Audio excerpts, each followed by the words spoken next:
So hello and welcome to the world. With the current pandemic meaning travel isn't really possible, and we may not get the chance to visit any parks for the foreseeable future, I thought I'd go exploring in the wonderful world of virtual reality, where parks are still freely accessible, all from the socially distant comfort of your own home. So let's start out at one of the most famous parks in the world, Cedar Point. Now, not every park is fully 3D like this, but quite a few of them are, and I think Cedar Point's one of the best examples. One thing I'd like to mention though is scale. This doesn't come across that well in a 2D video, but to me, this currently looks like a diorama, almost like I'm a giant stomping over the park. Raptor's probably about the same height as me, Valraven's slightly taller, and of course Top Thrill Dragster is bigger. There is however a setting that changes everything to a fixed human scale, and so if I select that and move here, I'm now stood on the top of Top Thrill Dragster, and below me that does look like a 400-foot drop. This may not be something I'd recommend if you're scared of heights. When you ride the coaster, you're only at this height for a couple of seconds at most, so with this you get to enjoy the view for a lot longer, looking at the other classic coasters like Millennium Force, Rougarou, Wicked Twister and Gatekeeper. But there's also something else that's really quite interesting here. If we move around to the back of the park, we can find Steel Vengeance, except it's not finished. So we can stand here on the crane looking over at it and see that this is Steel Vengeance, but not quite. The lift hill still isn't complete yet, and you can look, there's a whole load of track just sat there waiting to be built. It's quite interesting. Google Earth sort of gives a snapshot of what the park was like at a set moment in time, and Cedar Point isn't the only place where this is the case. So if we fly away from Cedar Point and say goodbye, we can move to a park that's not that far away. Now, Google Earth does have a search function, but I thought it would be quite fun just to see if I can find the places I'm looking for with manual navigation and zooming in. So heading south towards Cincinnati, we come towards Mason, Ohio, and if you know anything about parks, you'll know that the park next to here is Kings Island. So let's zoom in a bit closer to it. The state of this park in Google Maps is at a really quite interesting moment in time. As we zoom into the park, we can see their famous coaster, the Beast. Now this coaster is normally quite difficult to photograph, as it's all hidden in the forest, but by using VR you can get an idea of the full layout of it. It's quite cool. If we go to the back, you'll notice that the coaster here, Vortex, is one that was actually removed this year, but that's still not the most interesting feature in this moment in time. If we turn around and have a look, we find Son of Beast. Now this was the tallest wooden coaster in the world ever to have been constructed. I never got the chance to ride this coaster, but at least in VR you can kind of get an impression of just how huge this coaster was. The ride closed back in 2009 and was torn down completely in 2012. But it's also interesting to note that you can probably place this at a time when it was standing but not open. There used to be a loop-the-loop in this section of track here, and if you look closely you can see some of the trains still next to it but not on the track. So I suspect that this may be from a time just before the coaster was removed. It isn't just American parks that are quite nicely detailed like this though and give an interesting shot. If we zoom out we can go back to the world and head towards Gothenburg to visit another park that I visited last year, Liseberg. Now in order to find the park easily, I can actually follow the same route that the bus takes you from the airport to the city centre, along this highway. If you ride this bus then you'll know that it does actually take you past the park and you get some really nice views across at Boulder and the rest of the park. If we fly across Liseberg, we can have a look over at Helix, the amazing coaster that spreads across this hill.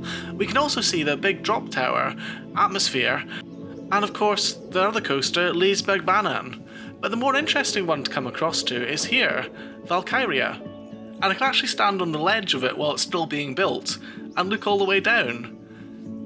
It's quite interesting because it's mostly complete, but there's just the drop and a couple of other bits still left. It's kind of cool. Leaving Gothenburg behind, I'd like to show another place though that's really quite nicely detailed. If we zoom out, we can go across to Japan and towards Tokyo, where we'll find quite a lot of coasters and quite a few interesting parks. Zooming in here, I'm heading towards Yokohama Sea Paradise, which is an island aquarium which also has a few rides in it. The main one that's interesting is here, Surf Coastal Leviathan, which is a fun togo coaster that goes out over the water. It's also well known for having a very tall drop tower that's one of the tallest in the world, Blue Fall. Continuing to head north, however, we can come towards another park that's in this area. Heading towards the north, towards downtown Tokyo, we can come to Yokohama Cosmo World, which has several coasters, including a wild mouse which you can see, but the main coaster they have is Diving Coaster Vanish, which is famous for going into an underwater tunnel here. One thing to be aware of with VR though, is it's quite easy to get wrapped up in wires, so sometimes you do have to do a bit of a turn to untangle yourself. We can have a bit of an aerial view at the rest of the park, but I think I'm going to go north now, back towards the main part of Tokyo. Now another thing VR does very well is showing you sort of the scale of things. If you look out over Tokyo, you can see just how massive this place is, with so many houses and buildings. It's quite incredible. Even with that though, you can sometimes pick out a landmark that you can head towards, and I recognise this one looking up straight ahead. This is Tokyo Dome. It's home to Thunder Dolphin, a great Intamin coaster, as well as this Ferris wheel with no central hub. You can actually go through the hole that Thunder Dolphin goes to, but to me probably one of the more interesting things you can do is to go back down to street level. Now I've been here before last year, and I remember having this very view. Again, the scale is something that doesn't come across that well in this video, but in 3D it looks awesome. Now, zooming up again, there's another park I'd like to go to in Tokyo itself, and this one I had to cheat a little bit for, as I struggled to find it without using the search function. Yomiuri Land is a park just to the west of Tokyo, and it's home to a couple of coasters, the most notable of which is one called Bandit. This Togo coaster at one point used to be the tallest roller coaster in the world, and it's got a really interesting unique layout where it goes across the terrain and back. There's one further place I'd quite like to show in Japan though, and it involves going towards this massive volcano, Mount Fuji. It's quite impressive to fly over this alone, but the reason I'm coming to this area is of course to go to Fuji-Q, one of Japan's most famous, or infamous, parks. Now I've been to this park twice, and I've only managed to ride 3 of the coasters, which is a bit disappointing. The park can get really busy, with queues lasting for up to 3 hours, but the main problem is when there's even the slightest bit of rain, nearly all the park shuts. As such, I still haven't ridden Ijunaika, but the main reason I'm coming here today is to show this, Dodonpa's top hat.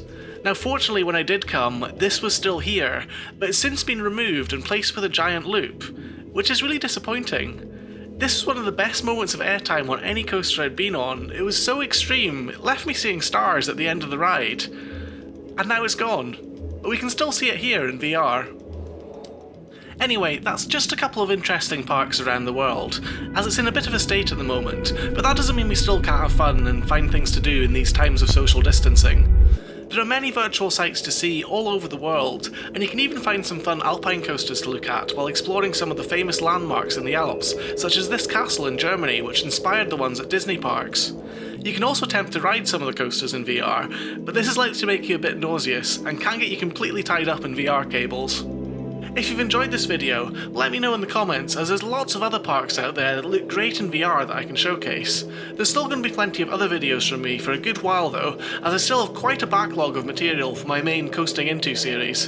For now though, I've been Rollercoaster David, thanks so much for watching, and I'll see you again in another video very soon.